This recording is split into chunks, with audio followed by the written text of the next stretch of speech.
Good evening, ladies and gentlemen, from the heart of Central Texas. It's Tuesday night and it's time for Breaking the Chain. Tonight, we will discuss Project Amelia Earhart with our guest speaker, Brian Lloyd. This is an all American aviation event, and I'm an ATP, Master CFI, Major in United States Army Reserves, and an aviation content creator. I flew the A-64 Apache helicopter in the Army. And one of the things that I really love to do, besides fly professionally, is teach, inspire, coach, and mentor others to do something bigger and better with themselves. And I really enjoy teaching and educating in the areas of aviation and aviation safety. I'm supported by my wife, Talia, and our 5 children. And that's my little Luscombe 8E, 1946 Luscombe 8E named Betsy Blue, hangared here on the field at Temple.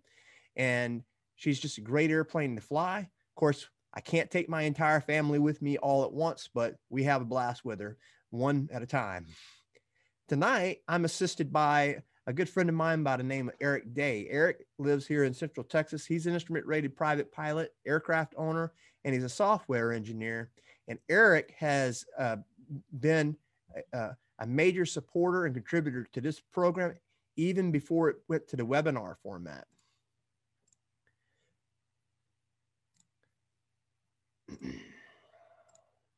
So tonight, I'd like to introduce Brian Lloyd. Brian is a flight instructor and adventurer. He's a CFI, CFII, MEI, and he enjoys teaching and mentoring aviation lovers in the area, in the national aviation community, as a matter of fact. On June the 1st, 2017, Brian departed the Miami, Florida area in his Mooney named Spirit to begin the journey tracking the exact route that Amelia Earhart began 80 years prior on June the 1st, 1937. 66 days after departing the U.S. East Coast, Brian became the first person to fly the route Amelia Earhart had planned solo. Brian also enjoys teaching upset recovery training here in Texas, and we'll be having him come back to Breaking the Chain in the future to discuss this topic at a later date. One other interesting point about Brian is he has actually been a guest speaker in the seminar format of Breaking the Chain. So, ladies and gentlemen, it is my distinct honor to introduce my friend, fellow flight instructor and aviation mentor, Mr. Brian Lloyd. Welcome, Brian. There we go. Got it unmuted. Jeremy, well, Brian, thank you very much. I really appreciate that introduction, and it's a pleasure to be here. Thank you, sir. Well, let's see. Where shall we start? There's one of the things I can say is it was a trip that took a long time to plan, a fairly good amount of time to execute. So one of the things, I can sit here and talk for hours about that trip. But the trip itself took 66 days.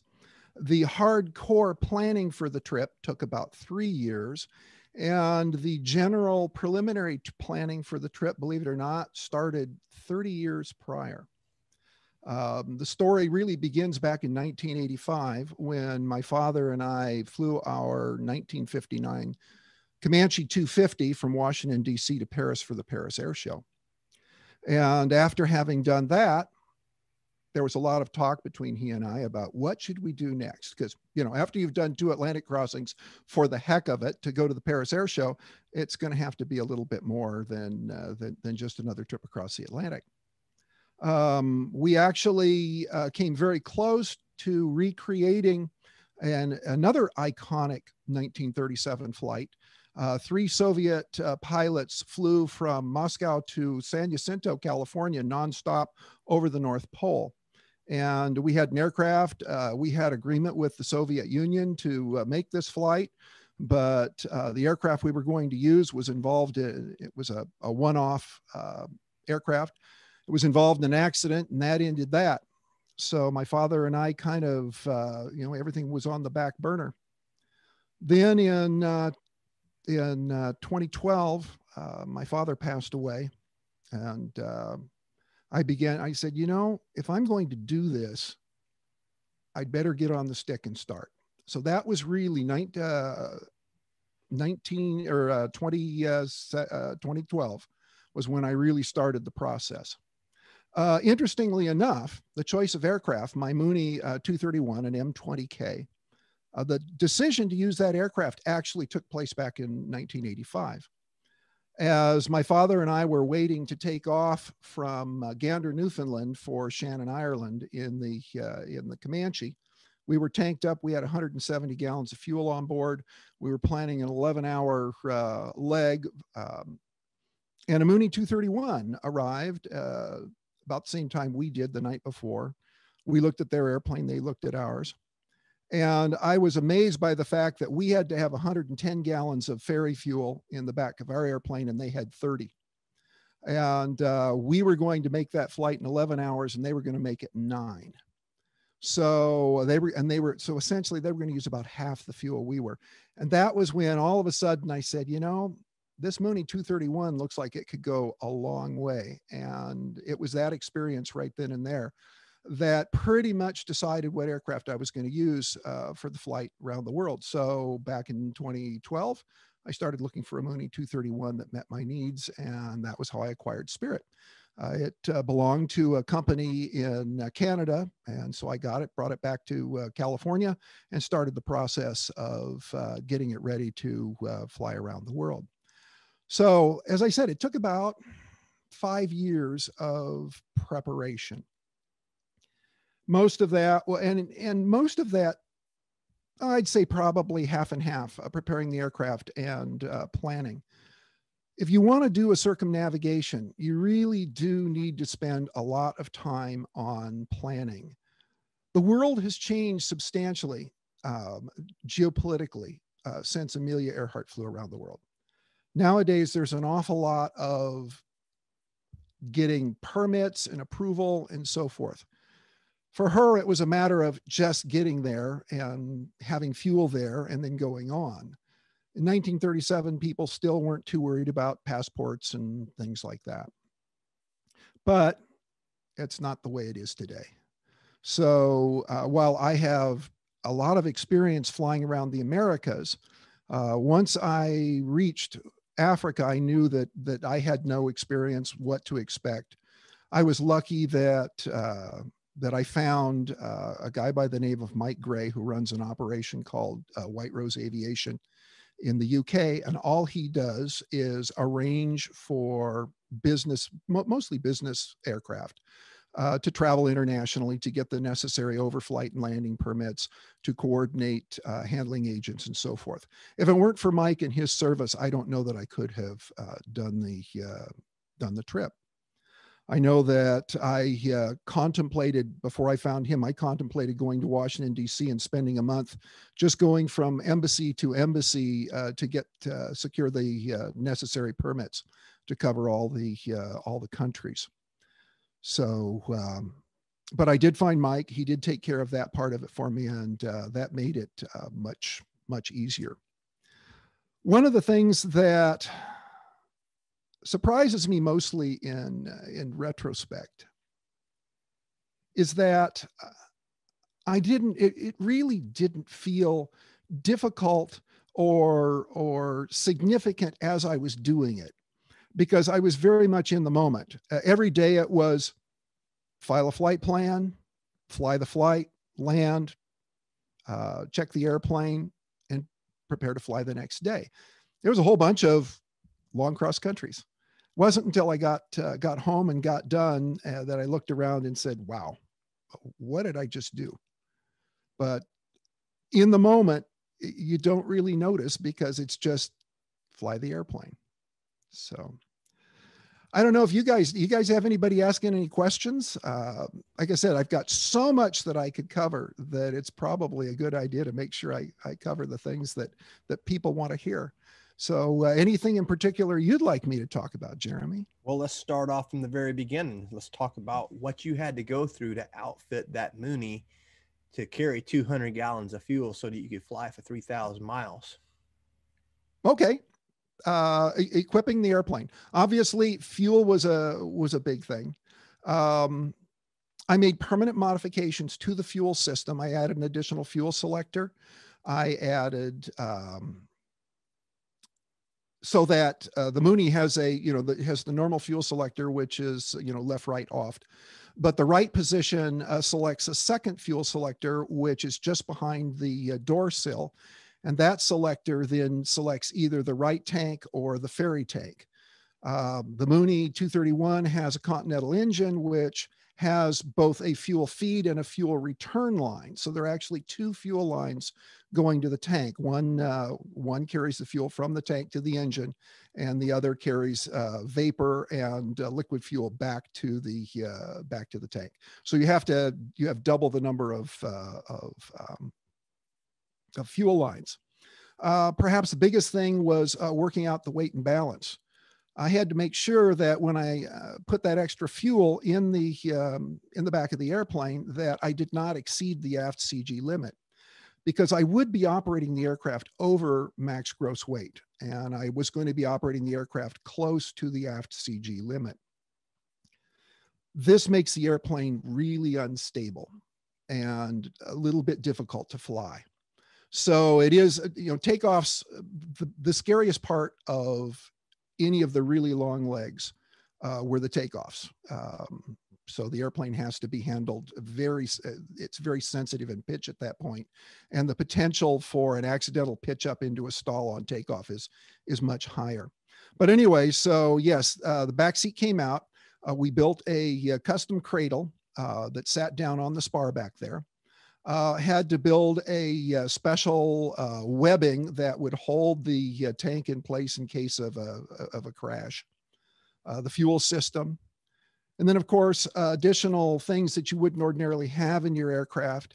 I increased the oxygen system capacity to, I had 215 cubic foot bottles, 230 cubic feet of oxygen, which gives me over 50 hours of oxygen at flight level 250. Being a turbocharged airplane, I did operate at up in the flight levels. Major reason there is being able to see around weather. I wanted to be high enough because I knew I would be spending a lot of time penetrating thunderstorms. So I really needed to be able to operate up in the lower and mid 20,000s. So anyway, other special equipment. I ended up essentially with 4 comm radios. I had the 2 standard VHF comm radios. I had to add an HF comm radio.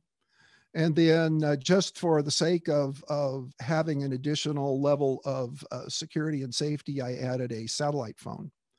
So I had to have the ability to handle 4 communications radios. And that very quickly limits the number of options you have for an audio panel. So I had to find an audio panel that would accommodate that, which I got from PS Engineering, PS 8000C. PS Engineering makes nice audio panels. I've been happy with their products for a long time. So as long as I was doing that, I did a completely new instrument panel for the airplane. I did an all glass Aspen Evolution panel, Avidyne IFD 540 as my primary GPS FMS. And I also had ADF and DME in the aircraft. When you leave the United States, you don't know what you're going to necessarily have for navigation. I always have I like to have an ADF in the airplane because I have lost GPS over the water before. And one of the nice things about ADF, especially at night, is it gives you long range navigation. I know that from 1,000 miles away, I can pick up an AM broadcast station. You think about it, I was prepared in an emergency to navigate the same way the Japanese found Pearl Harbor in 1941. They homed in on the Oahu AM radio station. And I was prepared to do the same thing if my GPS failed. So yeah, I had to have ADF, wanted DME, VOR, ILS, GPS. So I was pretty much covered all the bases. Pulled out the vacuum system, added another alternator, backup alternator that could power the avionics in case I lost the main alternator. So you can imagine there was an awful lot of taking that airplane apart. The airplane was down for almost 2 years for fitting outfitting for the trip. And in fact, it was getting a little tight. I ended up the last 6 months spending 2 to 3 days a week turning wrenches on the airplane myself to make sure it got done in time. So that's what it took. I do a lot of aircraft ferrying. And frankly, I like having fuel. Fuel is options. I learned that one when I did my first Atlantic crossing. I knew that from the mid-Atlantic, no matter what happened, I would have 4 or 5 different places I could go based on the amount of fuel I had on board. I could divert to Greenland, divert to Iceland, divert to England, to France, to the Azores, if something happened and I couldn't get to my destination in Ireland. So I kind of kept the same attitude for my trip around the world. For instance, I use as an absolute minimum for an overwater crossing 3 hours of reserve fuel. You never know what's going to happen. So especially for a long, long flight, going from going to the Hawaiian Islands, they're a fairly small target. And so if I were to have some kind of a problem, I wanted to be sure I had lots of extra fuel to get there. My longest leg, flight planned a little over 18 hours, actually was 17 and a half hours. And if you have an 18-hour leg and you want 3 hours of reserve, that means you have to have 21 hours of fuel on board, which is about what I had in the airplane. At my normal, I normally operate the aircraft at Carson speed, which is the fastest you can go without spending too much extra fuel. That in my aircraft happens around 60% power. So I normally operated between 58 and 62% power. And so that gives me 21 to 22 hours of fuel on board. Fuel is life. You know, people often ask me, well, why didn't you take someone with you? And the answer was simple. Let's see.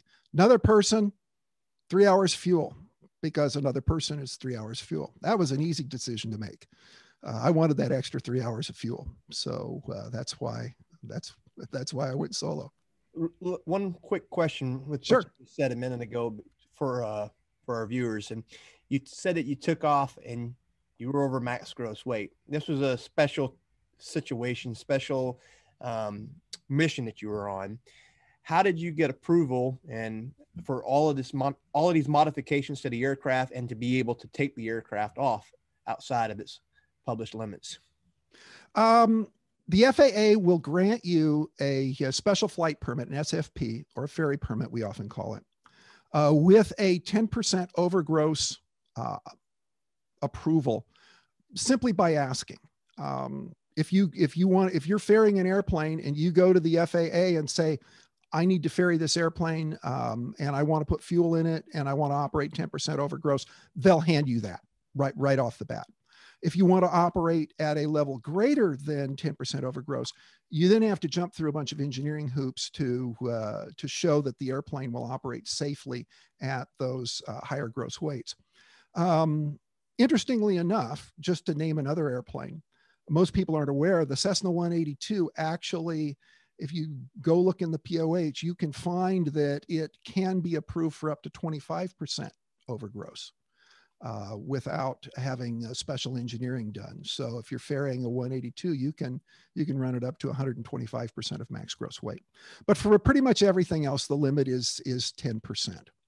And so I did all my numbers, and yes, I was able to do it at about 10% over max gross weight. But the big thing that I noticed very quickly, the first time I took off with absolutely full fuel, which did not occur till I got to Africa.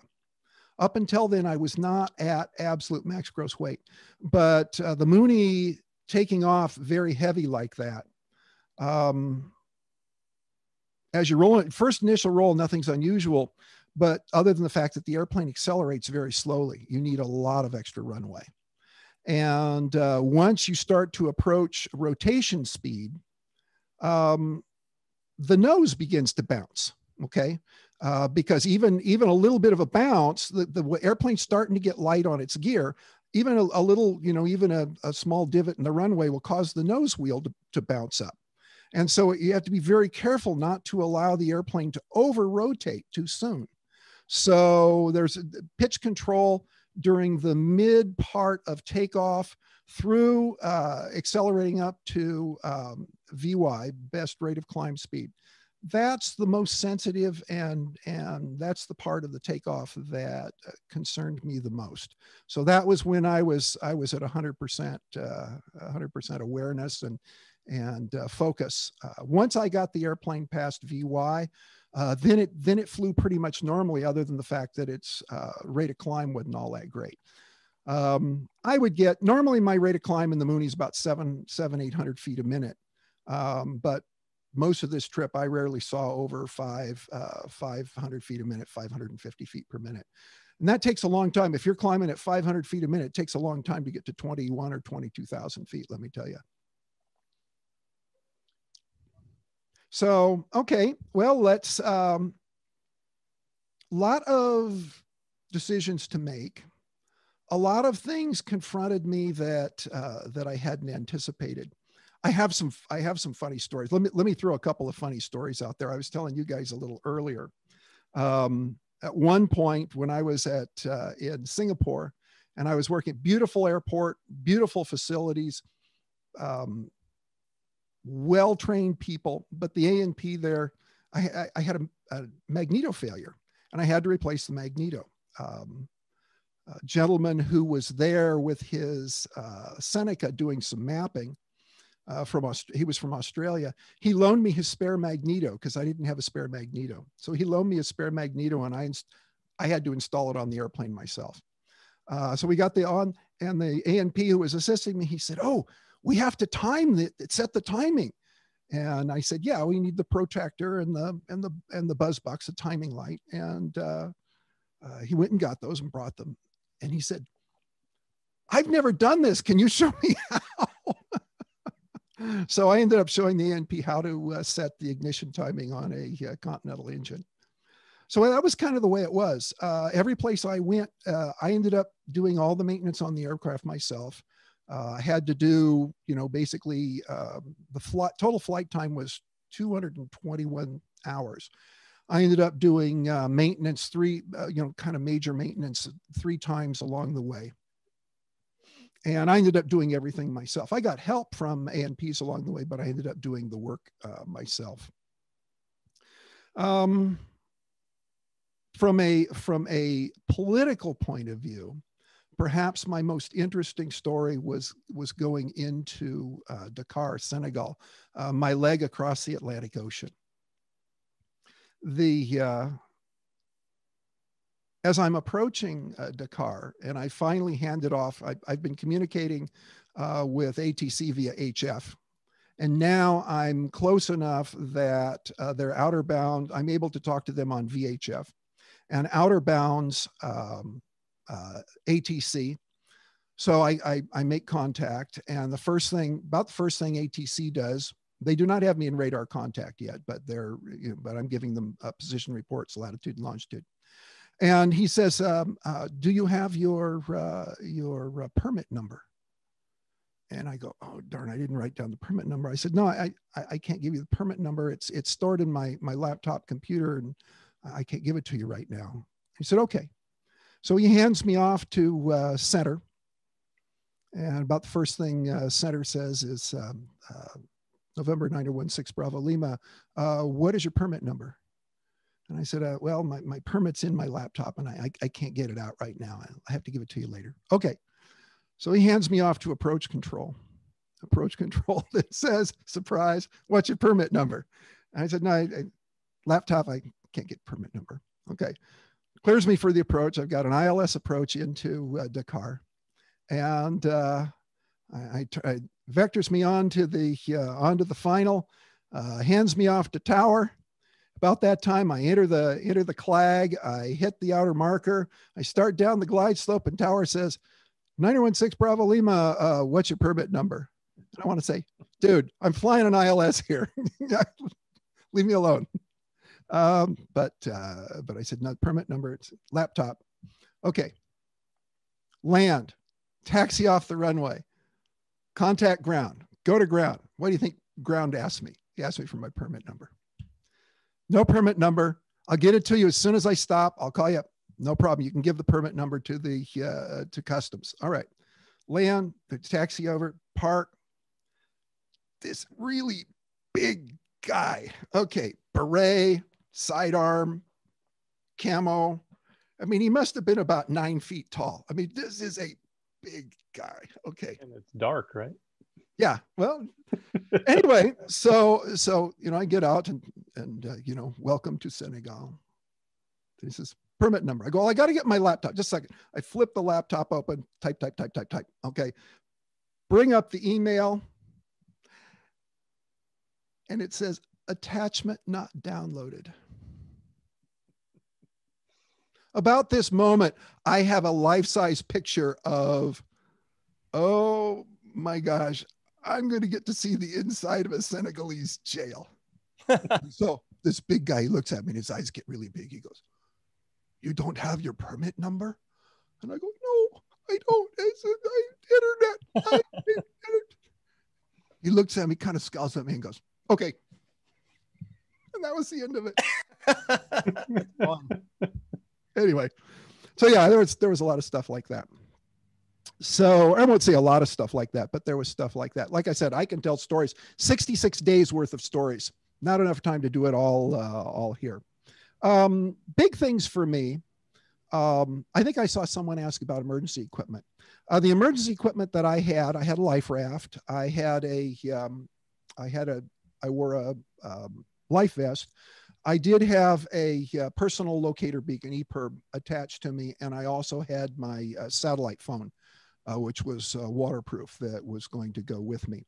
I did not wear an immersion suit because Amelia Earhart's route, her intention was to do her flight around the world at the equator. So I was going to be in tropical waters. If I were going to go down, I would be in tropical conditions. And so therefore, I didn't feel the need to carry an immersion suit as I ordinarily would crossing in the way northern or southern latitudes. The only time when I kind of, you know, crossed my fingers and was the crossing of the Tasman Sea. That was in the dead of winter. You know, we forget northern hemisphere, southern hemisphere. I was doing this trip in the summer, right?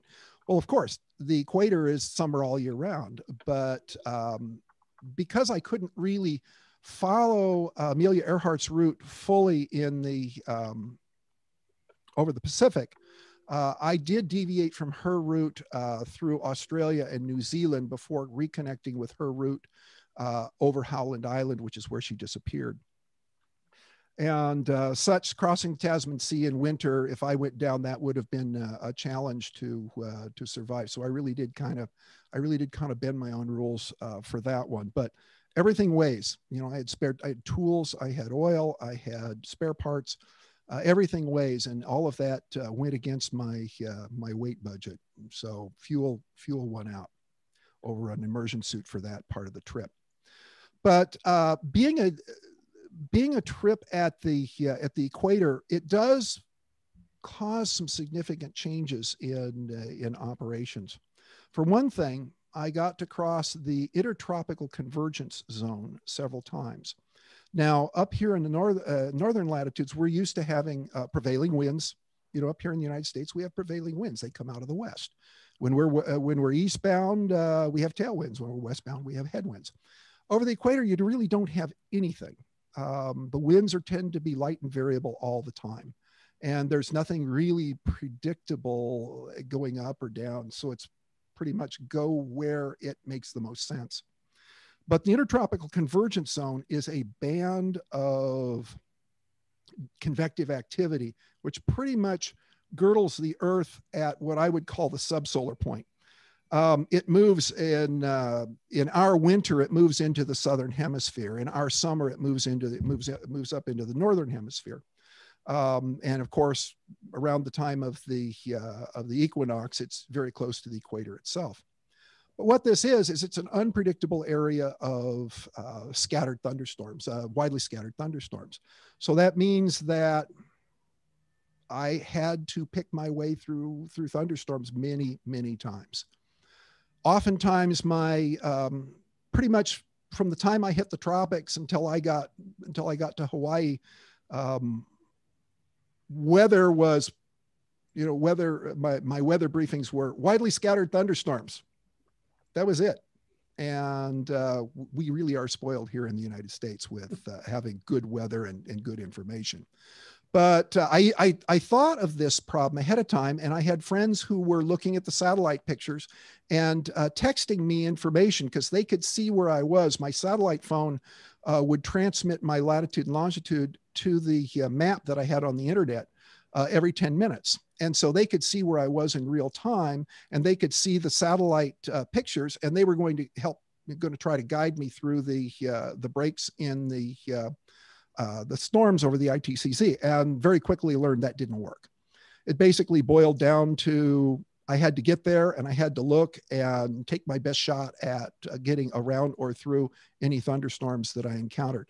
And the ITCZ typically is 300-400 miles wide. So that means that dealing with the ITCZ, especially if you're crossing at a diagonal, is 2 to 4 hours of flying in and around thunderstorms. So I see, did I have radio contact all that time? I had radio contact via HF radio, and I had radio contact via satellite phone. So yes, I was in radio contact or communications at all, pretty much at all times. So in fact, some of the time, I'm also a ham radio operator. Some of the time when I wasn't using the HF for communication with ATC or AirLink, I used it to talk to ham radio operators around the world. So that was kind of an interesting thing too. But yeah, the weather was a challenge. Yes, Patrick, HF radio is required for overwater crossings. There's been talk of allowing satellite phone to replace it, but we're only just now getting to that point where ATC is allowing satellite phones and data link to replace HF radio. I guarantee you that your airliner, when it flies over the Atlantic or Pacific Ocean, they are establishing communication with HF. Now, after they establish communication, they may be using their satellite data link services to communicate with ATC. But they still have to demonstrate that their HF is working and is usable, and that they can check in on it. And they do have a listening watch on HF as they fly, as did I. There were times when I was crossing the Atlantic that I ended up having a communication where an airliner didn't. And there were times when I was actually relaying HF communications from airliners to ATC while over the Atlantic. So I saw that another one pop up, but I didn't see what the question was. Eric, what was Brian, it? Let me, was asking about altitudes that you fly at. That actually combines with one that I was telling you about earlier, which is, can you talk about your approach to risk management? There's actually several aspects to this, but one that covers some of the first question I've seen here is, you had a lot of very long legs. First, what was your longest leg, and how did you deal with the human aspect of that? Okay. You got airplane and weather and all that, but you got a very human aspect of it as well, staying alert and staying engaged, not falling asleep, that kind of thing. Interestingly enough, I never felt, I never zoned out, drifted off, or anything like that. I was awake and alert, and I didn't really have to do anything for that. I didn't drink coffee or anything. As far as preparing the airplane for myself, that's a good point. 3 major things I did to prepare the airplane for myself. One was I installed a relief tube, so that took care of my biggest issue. I had my seats redone by Oregon Aero. One of the things I've learned is, there are a lot of places that will say, oh, we're going to do temper foam seats. We're going to make these wonderful seats. I have not found anyone who makes a seat that is comfortable to sit on for 17 hours, except Oregon Aero. So I had Oregon Aero redo my seats, primarily my front seat. The other thing I did was, believe it or not, I used lift shoes. That lift shoe, I don't know what they've done, but it's got a cup for your heel and a slider for your heel. And it's one of the few shoes that I can wear where I leave my heels on the floor for 17 hours. My longest leg was 17 and a half hours. That was the leg from American Samoa to Pago Pago, across Howland Island to Honolulu, 17 and a half hours. I took off in the pitch black of night and landed in the pitch black of night. Well, when you get to Honolulu, there's no pitch black because it's a teeming metropolis. But I took off at night and landed at night. I wanted to crossing the Intertropical Convergence Zone because it's so critical to be able to see, because I'm literally picking my way through the thunderstorms visually. I do have one other piece of equipment that I didn't mention. I have a storm scope in the airplane.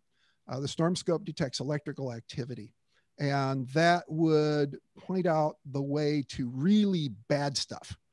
But when it came to actually picking the best route, it was the Mark I eyeball. Fortunately, I operated up high. Most of my legs were flight level 210, 230, or 250. And up there, I'm high enough that I'm above the lower, how a thunderstorm's kind of scuddy down low, and then you have the central shaft, and then you have the anvil cloud, the outflow cloud at the top. So I'm up there high enough that I'm a little below the outflow cloud, and I'm above all the scuds. So I can see between the cells pretty well. The only problem is, in the Intertropical Convergence Zone, because you don't have well-defined winds, thunderstorms can get shredded, especially at the top. So you don't end up with a nice clean anvil cloud. You end up with kind of this mishmash, this thready stuff that just kind of flows out the top. And that does make it a little difficult. Even over the tropics, you can pick up, I guarantee you can pick up ice at 25,000. So staying out of that stuff was an important thing.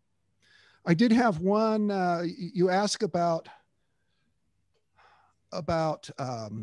decision-making, aeronautical decision-making and risk management. Part of that is, doing as much as I could myself. I was dependent really on myself for everything for this flight.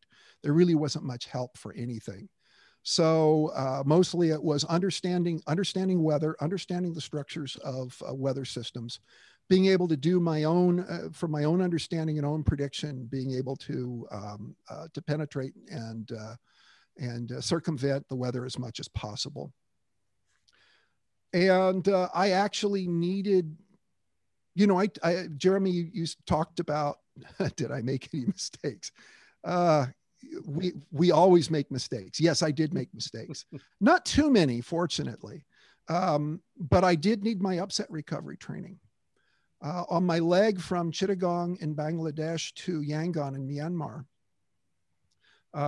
I was in the terminal descent phase for an ILS approach into Yangon. And approach control gave me a vector which headed me into a towering cumulus. But I asked them, and they said that they weren't showing any precip on their radar, and my storm scope was blank. So I said, well, it's just a towering Q. It's not a thunderstorm. So I went ahead and accepted the vector. And about 15 to 20 seconds into the penetration, things went bad. Right. I got upset, really bad upset.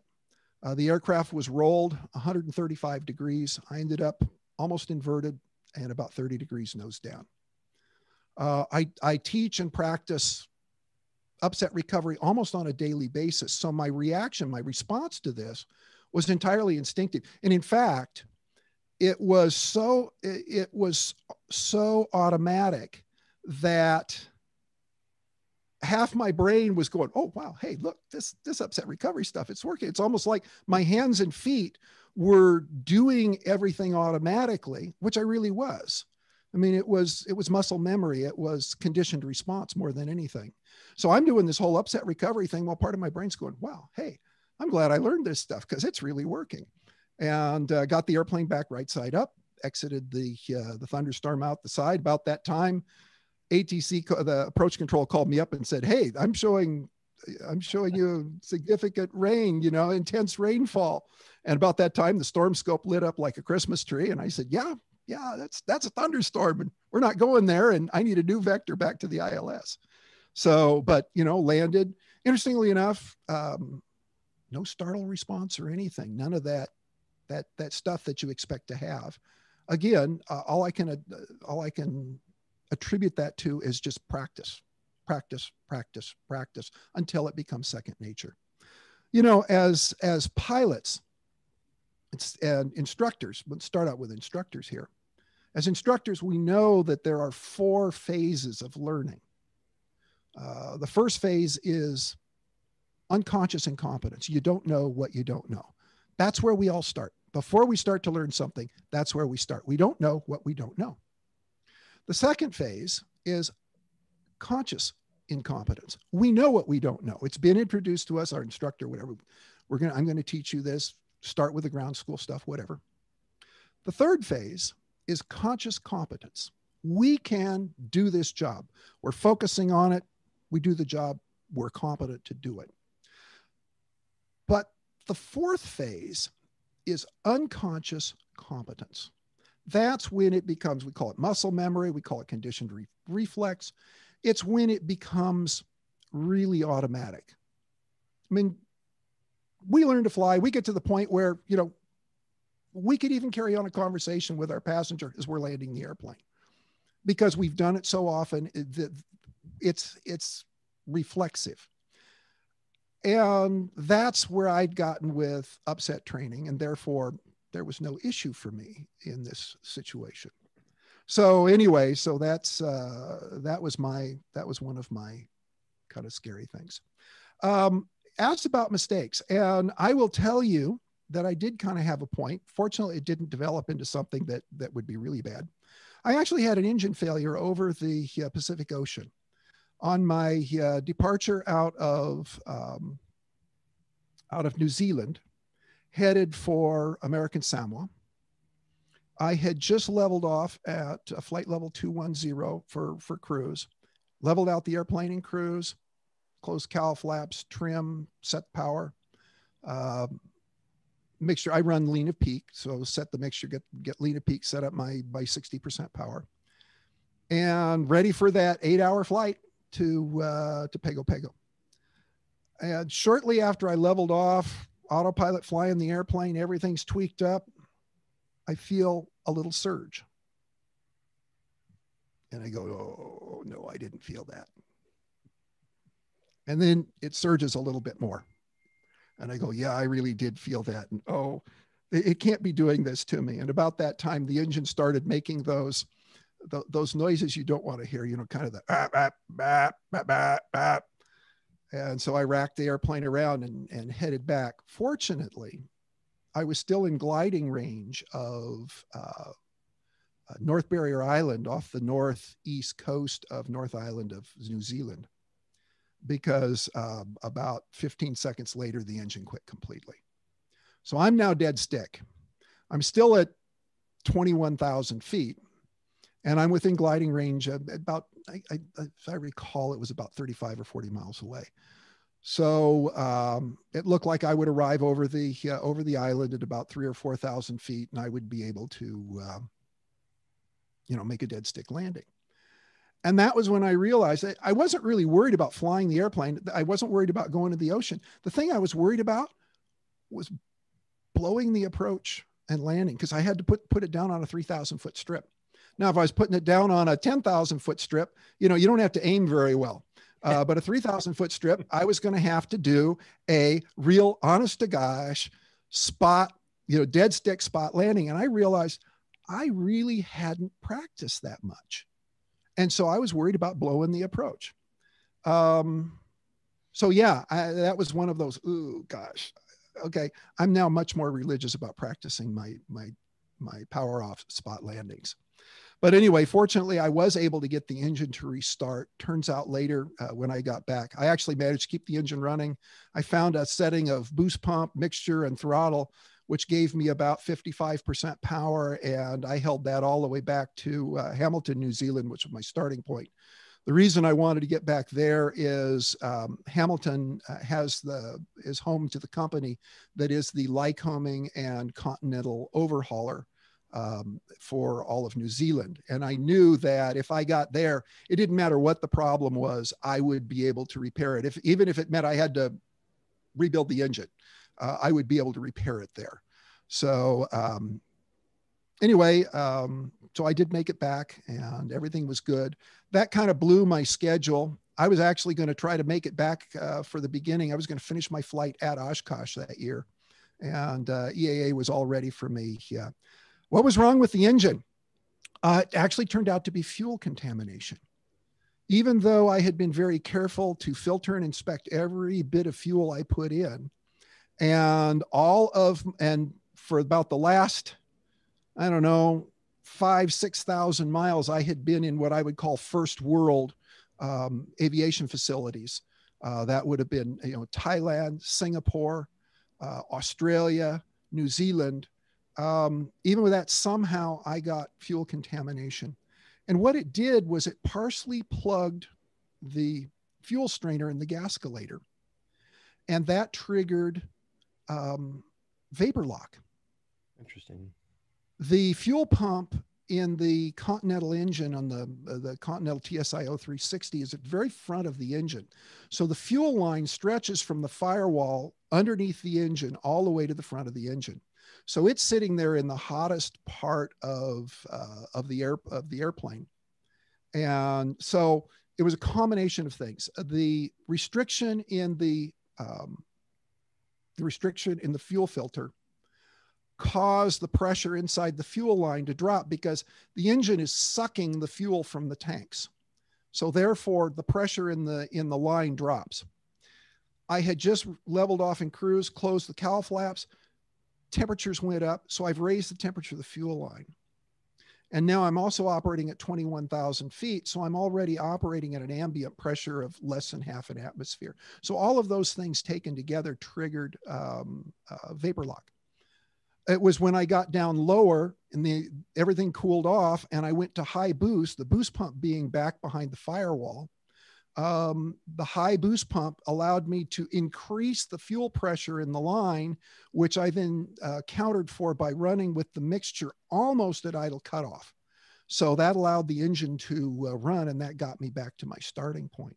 After repairing it, I took the airplane up to 25,000 feet, closed the cowl flap, and for almost an hour, I ran the engine with the cylinder head temps at red line.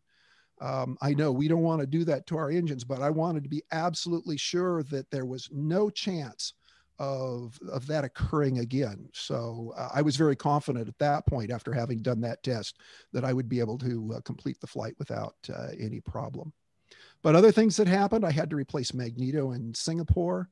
When I got to Australia and they had repaired my magneto and I went to put it back on the airplane, we noticed that the timing had drifted way off on my other magneto, which usually indicates a problem with the points. So I scheduled to have a brand new magneto waiting for me in New Zealand. That was actually, I decided to make the trip with older magnetos. New things tend to break. So therefore, I decided that rather than putting 2 brand new magnetos on before I left, that I would fly with my old magnetos, because I figured I was going to be right about magneto inspection overhaul time by the time I ended my flight. But that turned out to be not the best decision, but it was an intentional decision up front. And now if I did it again, yeah, I'd probably go ahead, overhaul the magnetos, put them on, and then fly it for 50 hours before I went on a trip like this again. So lessons learned. So obviously I did a lot of wrench turning on my airplane. When it came time to deal with the fuel problem, what I thought had happened initially was that I'd lost my engine driven fuel pump, which is why I needed the high boost. And but when I got back to Hamilton, New Zealand, and we pulled the fuel pump and put it on the flow bench, the fuel pump tested out perfectly. That was one of those oh my moments, because now we had no idea what it was that was causing the problem. I ended up having to completely disassemble the fuel system in my airplane myself, from behind the firewall all the way to the fuel injectors. Everything came out of that. I had to take it out. It had to be inspected. Fortunately, I had people there who could inspect it and sign it off. They just didn't have the manpower to work on the airplane for me. So I was very happy that I was comfortable doing my own work on the airplane. So yeah, folks, it's worthwhile to learn how your airplane works, to work with your A&P, to participate in your annual inspections, learn how to turn a wrench on your airplane. You should be able to do basic maintenance. You should be able to change your oil, change your spark plugs, clean and gap your spark plugs, and do kind of, even low level kinds of inspections of things to make sure everything is working properly. So learn your systems, learn the systems in your airplane, understand them completely. You may have to explain it to someone else, or you may have to fix it yourself. So that's another piece of that. So I got one for you. Sure. What did you do to combat boredom on those long legs? I never got bored.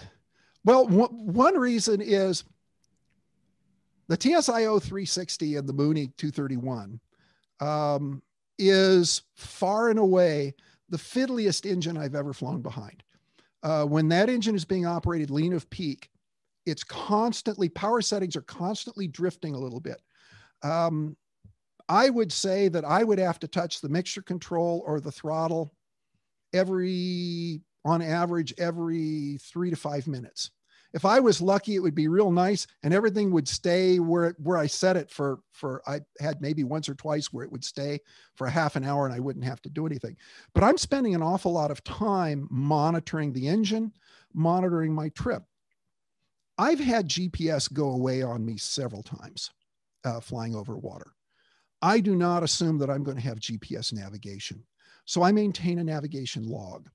Every half an hour, I record my position, latitude and longitude on the chart, because that's my jumping off point in case I have to revert to dead reckoning. If you're out in the middle of the Pacific Ocean, 1,500 nautical miles from anywhere, guess what? Dead reckonings, and GPS goes away, dead reckonings all you got. The only other thing that even remotely approaches that kind of range is ADF. And yes, I did equip my airplane with ADF and I did use ADF along the trip. So that was, you do need to make sure that you have backup. So yes, I would keep track of my position and that would be my jumping off point for dead reckoning. If I had to, I knew I could fly, 10, 15 hours dead reckoning. If I lost all my GPS, 2 hours in the flight, I would turn around and go back to my takeoff point. But if I'm approaching midway, there's no advantage to turning around and going back. I might as well continue on. And so I may have to dead reckon for, 1,500 nautical miles. So there was a question about, did you have ADS-B? And I know you did. You had an interesting bug I think you found in one of your units on the flight. Yes, ADS. Software programmers make mistakes. Yes, that was an interesting situation. I had been using, I have a L3 Lynx NGT 9000 transponder ADS-B, really nice unit. But I found it had a bug. As soon as I crossed the equator into the southern hemisphere, it triggered the bug, and ForeFlight, which had been using the GPS data from the Lynx, the L3 Lynx, immediately repositioned me to the North Pole. So as soon as latitude went negative, it somehow wrapped around, and I think what it did was it wrapped around and thought it was all the way north. So it had me at the North Pole. Fortunately, I could switch ForeFlight over and tell it to use the GPS out of the, or use the GPS in my GPS. And so I did that. And that took care of that issue. But still, it was kind of strange to be flying along and suddenly I'm looking down at ForeFlight. I took a wrong turn. Oh boy, yeah. How did Bugs Bunny put it? Bugs Bunny put it. Yeah, I think I took a wrong turn at Albuquerque. Anyway, so yeah, that was kind of a surprise. Did you have what kind of points of no return did you have during the different phases of flight? So you just mentioned one right there. If you gotten a couple hours out from somewhere and then lost your GPS, you said you wouldn't have pressed forward for another 15 hours at that point without GPS. What did you kind of set some points of no return for yourself, where you said, I need to get here and then I can continue? Yes. Every leg has, I call them abort points. I have abort points for everything. It starts with an abort point on the runway on takeoff, and then an abort point, when can I turn back to the runway if I lose an engine? When will I turn back? What are my alternates in case I have a problem? I actually did turn back. My first, when I was crossing from Natal, Brazil to Dakar, Senegal, my first takeoff, our first attempt at crossing the Atlantic, I was about an hour out and my HF radio failed. And it turned out later that it was vibration had loosened a connector, but it's back in the aft avionics bay and I can't get to it, but the screen went blank. I powered it down, power cycle it, brought it back up, didn't come back up. So I turned around and went back. The question was, do I want to continue on? Nope. I need that HF. I need to be able to communicate. So turned around, went back, spent a day, opened it up, reseated all the connectors. That solved the problem. And it got working again. US, if you fly out of the US, you have to have HF. They won't let you go without it. Interestingly enough, the Australians and the New Zealand and the Kiwis would let me use my satellite phone in lieu of HF. So in fact, I noticed a number of things that were different flying in Australia. For instance, I accidentally stumbled. I was flying VFR in Australia and I misread a chart and I accidentally stumbled into a restricted area. I think I was maybe a quarter of a mile into it, but I wasn't really talking to anybody. But my friend who had loaned me the magneto said, "Hey, Mike, you just leave it tuned to center frequency." So we did that. And so I'm flying along and all of a sudden out of a clear blue sky, November 9016 Bravo Lima. I'm not talking to anybody. They're calling me. And it's because they're tracking my ADS-B. ATC really doesn't use ADS-B information here in the United States yet. In Australia, definitely they do. They knew exactly who I was, where I was. They called me, immediately handed me off to a local approach controller who was responsible for the airspace. I did a quick turn, got out of the restricted area.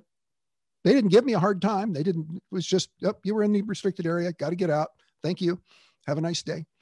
And but yeah, they're in Australia. They look at ADS-B. Here, not so much. So anything else about, I thought I saw someone ask about sightseeing. Yes, I did do some sightseeing. From the time I tried to stay with Amelia Earhart's route as much as possible. There were a couple of places that I could not go due to the political situation. For instance, she landed in Venezuela. Many people in Venezuela wanted me to come there. They wanted me to land there, but shortly before I departed, they just said, "No, it's not safe. You're an American. You can't safely come to Venezuela." So, oops, my lighting system has just decided to turn down the lights. It's that part of the day today. I'm sitting here looking at your track around the world right now, and you talked about your longest leg, but how long did it take you to cross? I'm looking here from Brazil to Dakar, Senegal. Yes. How long did that flight take you? I think that leg, as I recall, that leg was around 14 hours. It wasn't a very long leg. I'm going to share my screen real quick and just for the viewers here, so they can just kind of look at the track that you, if that's sure. Go ahead. Can you continue talking if you like? Absolutely. I'll talk about the places where I had to deviate from. I tried to stick to her schedule and her route as much as possible. understand there've been some changes in the United States, in the world since 1937. But anyway, actually each of those little spots is, the red ones are where my satellite phone actually produced a good GPS position. The yellow ones, not so much. Those were ones where the satellite system tried to guess my position. No, I did not zigzag that way. It just means that it wasn't getting a good solid GPS position that it could forward on. Anyway, so places I did not want to go. Venezuela was the first one. And then in Africa, she landed in what is now Eritrea and overflew Yemen, what is now Yemen. And both of those places are bad places for Americans right now. So so I deviated when I got to Khartoum, which was one of her stopping points. You can see if you were to continue that line straight, it would cross Eritrea and Yemen, and then on to Oman. At the advice of Mike Gray, he said, I was actually going to land in Saudi Arabia. And he said, no, you don't want to go to Saudi Arabia. He said, you want to go to Oman. So you want to go to Muscat, Oman. So after Khartoum, I flew across the Saudi desert. Had an interesting situation there. I lost radio communication. I was supposed to, in crossing the Red Sea, I was supposed to talk to the tower at Port Sudan before crossing the Red Sea and into Saudi Arabia.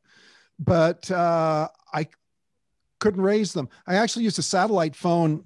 I tried all the frequencies I had for the Saudi border there, and nothing worked. So I called them on the satellite phone, and said, I need a frequency. And they gave me one, and that worked.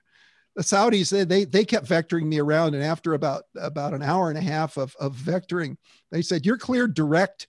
And he gave me a fix. And that fix, you can see where all of a sudden it gets real straight. Well, they basically aimed me at the fix that was the border between Saudi Arabia and Oman. And that was, so I had a straight shot there for, it was like direct for 4 hours. Wow. I Anyway. got a question for you. So perhaps people on the call don't know. So we've had lots of people fly around the world. What's particularly hard about this route? And, and also, what'd you take away? What'd you learn about what it took for Amelia? Well, it's a hard route because there are such long legs. It is, and there's, especially over Africa, there's nothing there. When I was flying over Africa, I really felt like I had gone back 80 years. There's just nothing there. Weather bent me off my course after on the leg from N'Djamena, Chad. N'Djamena is the capital of Chad right there. And going to Khartoum, I ended up getting bent way off course. You can see that doesn't even remotely look like a straight line. Right. There was a big storm that came up, and in order to go around it, I ended up almost 200 nautical miles off course, and thinking, and there's no one to talk to. I'm not talking to ATC and saying, oh, I want to deviate or anything. There's no one to talk to. I take off, I get out of range of the tower, and that was pretty much it until I got into the vicinity of Khartoum. Brian, if you would have had to put the airplane down out in the middle of the desert in Chad, that might have been just as bad as landing in the Pacific. Oh, absolutely. I really believe the hardest part of my flight was not the over water. It was over land. It was over Africa. Africa presented a big problem. that was my Africa leg to Khartoum was the first time in the trip when I actually fueled the airplane up all the way, because even with over a year of work, we were never able to position any fuel in Jamena. There was no fuel to be had. We tried everybody. We had several really interesting people we talked to who claimed to be, you know, ex-British special forces and could get anything anywhere.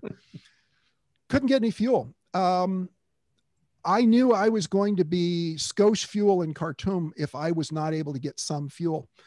So what I ended up doing in Chad was I actually, I had burned all the fuel. By the time I got to N'Djamena, I had burned all the fuel in the ferry tank in the back seat. So I was pretty close to full in the wing tanks. So what I did was I burned my right wing tank down exactly 20 gallons. I had 55 gallons in each wing. I burned it down exactly 20 gallons. And then I put 20 gallons of premium MoGas in the right tank. The left tank was still avgas.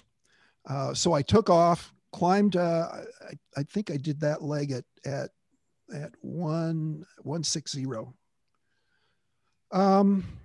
And I, as soon as I got leveled off, pulled the power back, I went ahead and switched to the avgas MoGas mix. The concern was the possibility of detonation.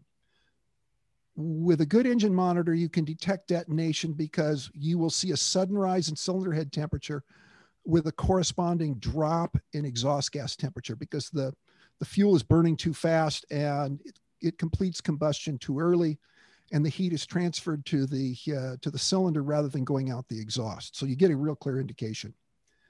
So I went ahead and burned my avgas MoGas mix, and the engine ran okay. It didn't show any signs of distress. And so that gave me my reserves that I needed to make it to Khartoum. So that was it. You're basically, you've mixed a higher octane avgas with the highest octane you could buy MoGas. Correct. You also kind of got an assurance that the MoGas is probably going to be a little bit better quality, hopefully, because it's premium. Yeah. And then you're operating at a very low power setting. Right. To guard against the detonation. Yeah. All of that. It's amazing. You know, if you study a little bit about fuel, tetraethyl lead, which is the lead we have in our avgas, it is an amazing, we call it octane, but it's really an anti-knock compound. It prevents a detonation. And even a little bit makes a huge difference. So a little bit of avgas added to MoGas really boosts the octane of the MoGas more than the MoGas dilutes the octane rating of the avgas.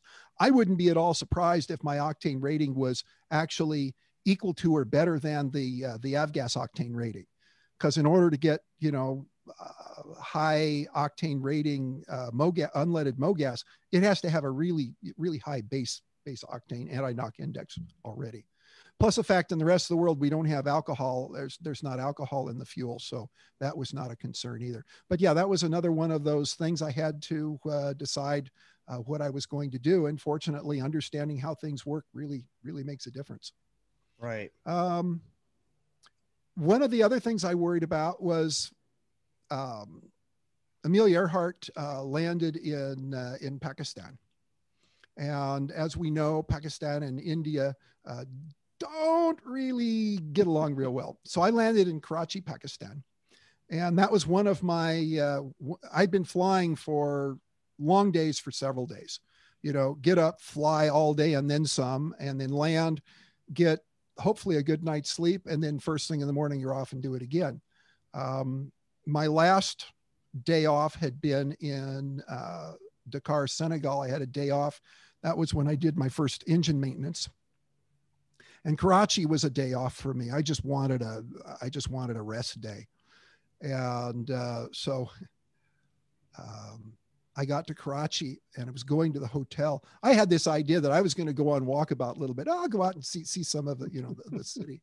But as the taxi is taking me to my hotel, and I'm looking, and everywhere I'm seeing concertina wire and gun emplacements and tracked vehicles, and I'm going, oh, Toto, we're not in Kansas anymore. Oh, I got to the hotel, and as we go in, we pull into this, like, the hotel is completely surrounded by walls, and we pull into this like little garage area that's enclosed, and these guys are all over the taxi with dogs and mirrors. They're looking for IEDs on the taxi, and then we pull into a central courtyard, and then to get into the hotel proper, I had to go through equivalent of our airport screening. I had to go through X-ray of my baggage, X-ray and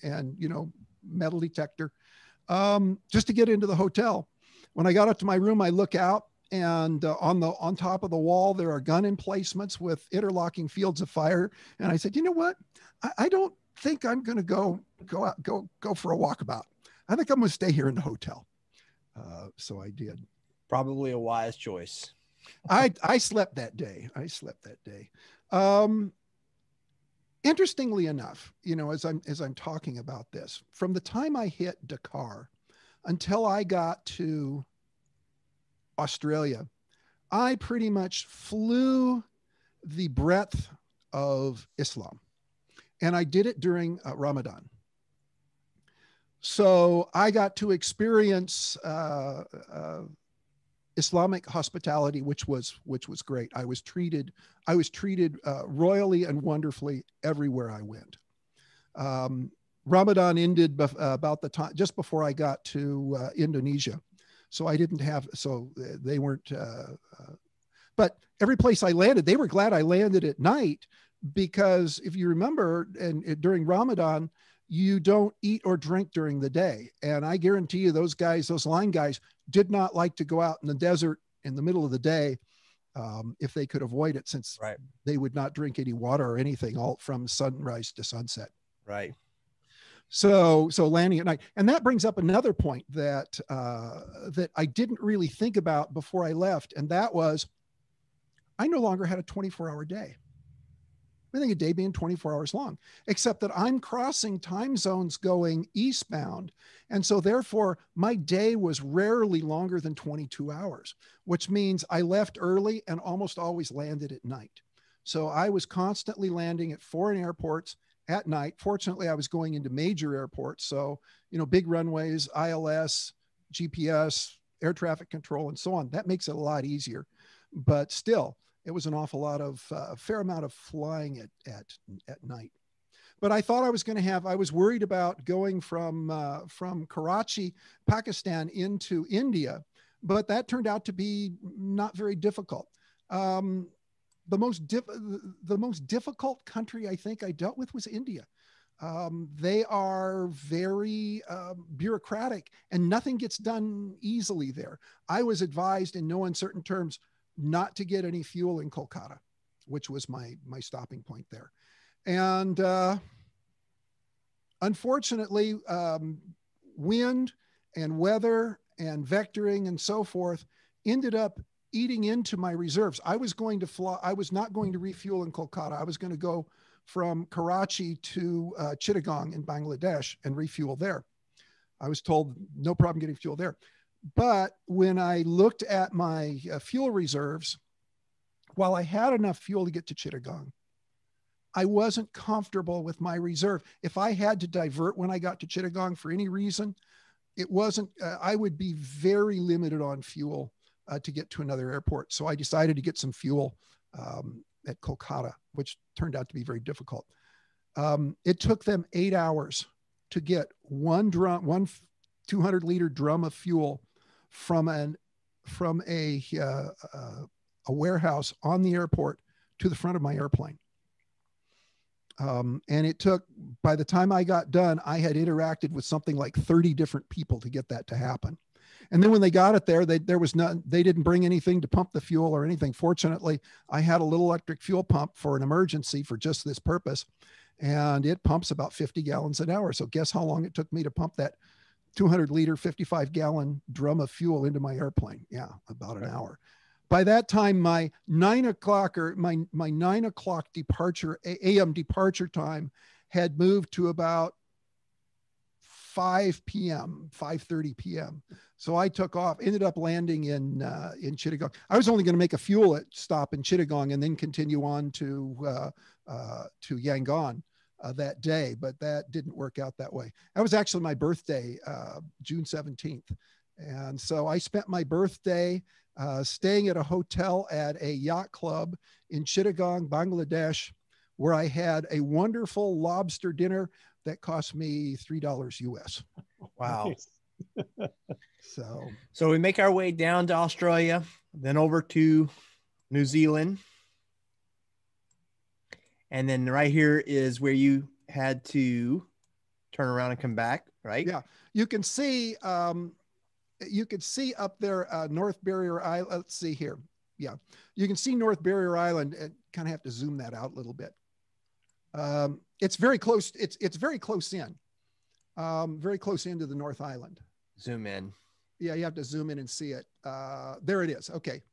See it up there. It's got the yellow spot on it. Great Barrier Island. Great Barrier Island. Yeah. That was where they've got a little 3,000 foot strip on there. And that was where I was headed when the engine quit. But I was able to, the engine kept running, and basically I airport hopped my way all the way back to Hamilton. Yep. That's okay. Yep. Wanted to spend just a little bit of time talking about your overflight of the island. You know, you got as far as Amelia did, and then you forged a new trail. Right. Well, it was the trail she was going to fly over. Her route took her from Darwin, Australia, to Lae in Papua New Guinea, and from there she was. So if you look, so you can see where I bent south there at Darwin, right, Northern Territory. At that point, I was sightseeing. Okay, I'd said, you know, I've always wanted to go to Australia. Here I am in Australia with my airplane. You're darn tootin', I'm going to see some of Australia. Unfortunately, because of the problem with the magneto, I was running behind, and so I couldn't spend as much time in Australia as I wanted to. I was trying to get to New Zealand at a certain time because my girlfriend was going to meet me there, and we were gonna do a quick turn around the North and South Island of New Zealand for a little sightseeing. But anyway, so Amelia Earhart flew from Darwin, Australia to Lae in Papua New Guinea, and then from there to Howland Island. She was going to land on the beach, and there was a U.S. Coast Guard cutter that was there with fuel. They were going to refuel the aircraft on the beach, and she was going to continue her flight to Honolulu. Unfortunately, you can see right there where my path bends, where it says Howland Island, Baker Island. Right. Unfortunately, I'm sure that Fred Noonan got them there, but there was an overcast and they could not see the ground. Fred Noonan he was a rock star. Everybody talks about, you know, how bad he was. He was a rock star. He was probably the navigational rock star of the 1930s. He laid out all the routes for the Clipper, the Pacific Clippers, you know, the China Clipper and so forth. He knew the Pacific like the back of his hand, and he had a technique for finding very small points in the ocean using celestial navigation during the day. Normally, you need at least 2 sights to get 2 lines of position to fix a position. So what he would do, he would aim off to the side of his desired target, his destination, far enough that he would be sure of missing his destination on the side that he wanted to be on. And then what he would do is he would do sun sights until he had a line of position that carried him through his destination. And then the aircraft would turn and follow that line of position to the destination. It would give you very accurate You would get there. You might not be exactly on time, but you would be on position. But without being able to see Howland Island, they would never know they got there. Now, they had something new then. They had a direction finding radio, and the Coast Guard cutter Itasca had a beacon, a non-directional beacon, and they were going to home in on the Itasca using that, and that was going to be their final way to find Howland Island. Apparently that failed. The Itasca heard Amelia Earhart calling blind, but she did not respond to any of their calls back. So that's one of the great mysteries of the 20th century. What happened to Amelia Earhart? We still don't really know. But anyway, so I couldn't fly that route exactly. I needed to come up with a route that would allow me to get to Hawaii, and so I took that route through Australia, New Zealand, and then American Samoa, and that got me within range, and also in range of Howland Island. So I flew over Howland Island, and over the island I dropped 2 flowers in memory of Amelia Earhart and Fred Noonan, and then continued on to Honolulu. So that was, and at no time did I ever feel tired or anything like I wanted to imagine you were go to sleep or anything. Filled with excitement, and that kept your adrenaline going. It's not so much adrenaline. It was just, I was busy. I was busy with the engine. I was busy with my navigation log. I was busy, just busy. Just making sure I'm flying the airplane. The airplane's working. The autopilot's working. Navigation is working. It kept me entertained. I had music, and I almost never turned the music on either. So just constantly engaged. Much of the time, a lot of the time, listening to the HF, listening to other aircraft on HF. I did have one interesting coming out of American Samoa. Took off. It was about 3:30 a.m. I think. I can tell you right now, there is no place darker than the middle of the Pacific Ocean. When I left the lights of Pago Pago behind me, it was black, pitch black. Anybody theoretically is VFR, right? But you can't see anything. So I take off, and I need to open my flight plan with Western Samoa. And I call them up, no answer, call them, no answer. Trying several HF frequencies, I finally raise them, and they tell me, no, we don't have a flight plan on file for you. I had very carefully filed my flight plan the night before, but nope, no flight plan on file.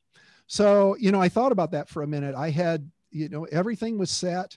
I had filed my flight plan. If I had not gotten that open, I would have to hope that my other backup things, my satellite phone and my EPIRB and all that would have worked to make it possible for someone to find me, because I didn't have a flight plan opened or filed. I had it filed, but it got lost somewhere. So yeah, lots of little things occurred on this trip. You just have to roll with the punches and accommodate and adjust and do what's necessary to make it work. So. Brian, this has been amazing, and I hate to have to cut this short. We're running out of time, unfortunately. But I told 66 days of flying. I can talk for hours. We should have a part 2 to this and revisit it. But we're definitely going to have you back so that you can talk about upset recovery training in the future, because I know that's one of the things that you love. Absolutely. It will save your life. I agree with you. Jeremy, you need to go fly with me.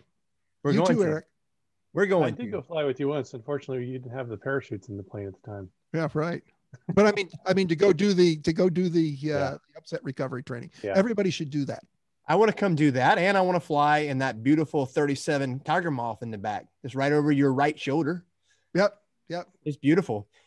And for those of you guys watching, I actually have a picture of my oldest 2 sons sitting in that airplane. That was when I got it and brought it back to Texas. Yeah. It's great. I can't wait to go flying with you in that airplane.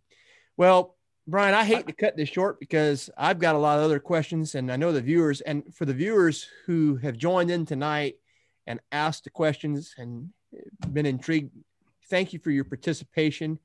thank you for the support for this program called Breaking the Chain. And Brian, I want to say thank you for your time tonight and your energy and enthusiasm, sharing some of your stories.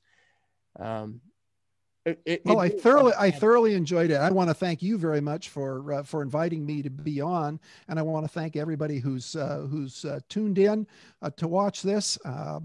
Thank you for joining us and watching, and I hope I answered your questions and maybe stirred up some interest in doing more than just going for $100 hamburger. That's right, definitely so, especially over Africa in the dark in the desert. Gosh. Talking about, and I didn't even get to talk about landing and almost getting clobbered by a haboob in Jamaica. In Jamaica, yeah. I've dealt with haboobs before with my experience in the military, and they aren't fun. Nope. Well, Brian, I posted a link a couple of times to your blog website. Okay. I think Jeremy can probably send that out in a follow-up email as well. I will. But I'll send it out to the audience there too. Brian, thanks again for coming to Breaking the Chain. Breaking the Chain is obviously aviation safety related too, but it's adventure history related. And there was a whole bunch of decision making that Brian had to hit on in pulling off this mission. And, you know, that's the name of this game. And anything, the name of the game of anything that we do, which requires risk mitigation, is put measures into place and do your research and all of that sort of stuff. Well, Brian, thanks again. Ladies and gentlemen, sorry if I didn't get everybody's questions answered, but please come back and join us 2 weeks from tonight. I want you to just shoot me a note to flyalallamerican@gmail.com if you got any questions about the program. If this is your first time joining, go ahead and follow the All American Aviation channel on YouTube, Facebook, and Instagram, and join us on March the 16th at 7:30 p.m. as we welcome retired Southwest Airlines Captain Tammy Jo Schultz, who is the author of the book Nerves of Steel. The first lesson is that you can't lose a war if you have command of the air, and you can't win a war if you haven't.